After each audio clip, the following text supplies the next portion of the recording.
Well, Allison, I've been, yum, yum, yum, Yes. these burgers. And I noticed that you coated the burgers with a special sauce and you put it actually on ciabatta bread or an artisan bread instead of a typical bun. Right, and that's the thing is say, think outside of the bun type of thing, you know, that whole commercial. I like that. But you can use different kinds of breads and it really kind of jazzes up your burger. So it that's, sure does. Yeah, and what Lots we of do, flavor. we just brushed it with a little bit of olive oil and then threw them on the grill for about 3 minutes. Don't forget them. Absolutely. And then you just put your, what we've got here is bruschetta, which you could actually just put that on the bread as an appetizer too if you have extra. That's what I'm thinking. Yeah, so you can have these and then have those little extra bread pieces for your appetizer, but it's just got yellow and red tomatoes, garlic, salt and pepper, and a little bit of fresh basil. Okay, and if people are wondering about the recipe, we'll put some things up and it's on your website. Right. Speaking of recipes, we've got another great lean cut recipe, and I love this, and I love it for lots of reasons. And this is the focused flank steak recipe. That's right, that's right. It's a Chipotle flank steak, marinated flank steak, and really it's a very simple one that you can do ahead of time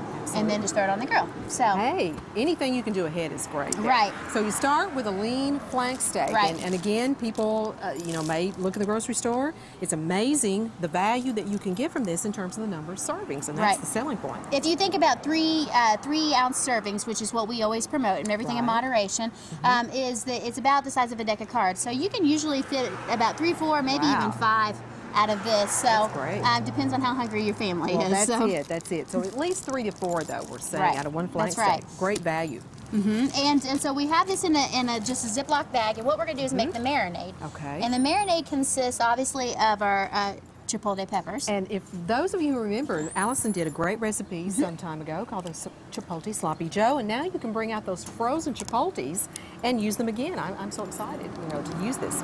So a little Chipotle, though, goes a long way. It's very spicy. Yes. If it's in the adobo, whatever.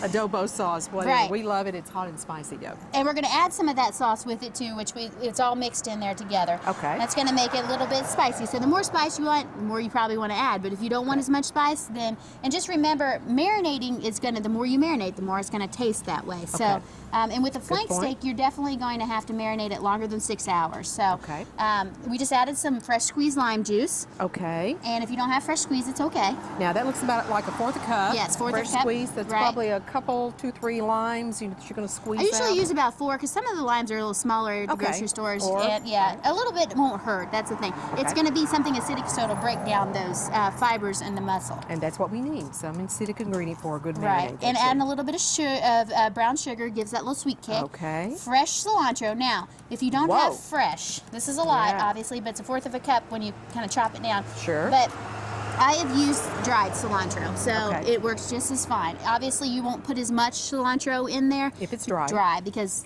it's more potent. It is. It's condensed, flavor condensed when it's dried too. And I'm assuming that the cilantro, like the adobe peppers, depends on your flavor preference as far as how much you can do. What you like. Start with a small amount, kick it up if you like that flavor. Exactly. And then garlic. Garlic goes great with beef. This is definitely an umami factor that we like. Oh yeah. And then from our limes that we squeezed, we took some of the lime peel, so we just zested. You did. Grated lime peel there, so don't throw away those limes. No, you can use them. And then we're just going to mix it up. And those are good to actually freeze too, and you can kind of grate those. Yeah, that's what I do. Yeah, put them in your little containers and take them. Absolutely. We're just going to pour this in. That's true. Now, we've used a reclosable bag here. You want to use one that's got a real good seal because you're going to put your marinade in it, so I'm going to open it up here. And this is, like I said, going to marinate for at least 6 hours. Okay. And you don't need a lot of marinade. People think that they have to use a whole bottle of marinade or something, but they really don't. No. So we're just going to close this up. And I'm assuming kind of distribute that then. We'll get all the air out.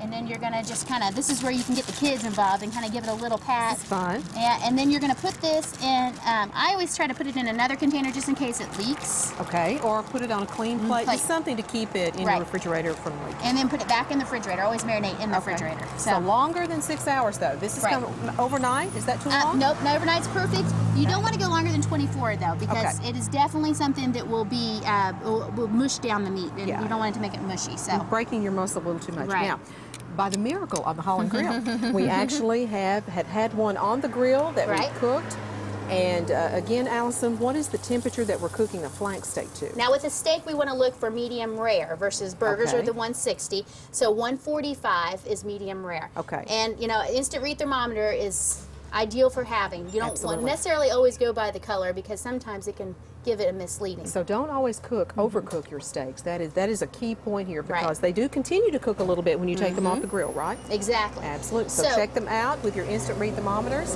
And I noticed our that gun. we've got this all plated up. That's And with a exactly. flank steak, again, this is served by cutting diagonally. Yes, ma'am. And the good thing about this is you want to cut against the grain and cut it at an angle a little bit because Okay. that's going to help in tenderizing it even more. Makes sense. Yes. So we've got some nice slices, and this would be good that you can actually, if you didn't want to just put it on as a steak, you could cut it up and put it on tortillas if you wanted to kind of keep that Ooh, yeah. Mexican kind of Yeah. fiesta going on. So Flour tortillas, all kinds of, kind of give it that fajita kind of taste too, Exactly.